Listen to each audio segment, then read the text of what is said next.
Who is the best wife in history? Literally any one of those women who saved their husband when they carried him on their physical back to escape a castle and were allowed to leave because they carried their husbands. Wait, what? Like back in the, what was it, like the 12th century, the 13th century? At one point in that time in the medieval period, as the story goes, you know how the Holy Roman Empire was constantly fighting itself? And like all these little rebellions that were tearing each other apart? Yeah. So the emperor at the time, in like the 1100s, laid siege to a castle. And they defended it for a long time, really pissing him off. But according to the stories, according to the Latin text talking about this, he allowed the women to be able to leave. He was going to spare them. And the requirement, the only rule that they had is that they were allowed to leave taking whatever they could carry on their backs.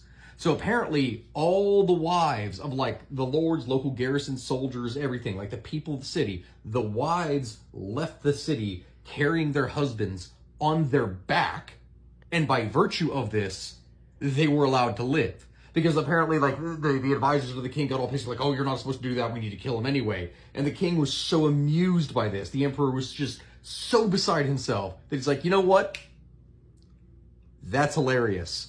You all get to live. I was hoping you'd say me, but let me just learn how to carry you on my back. Oh, you want to carry me? Firefighter training? You ready? And tomorrow. Tomorrow. Starting tomorrow. Tomorrow.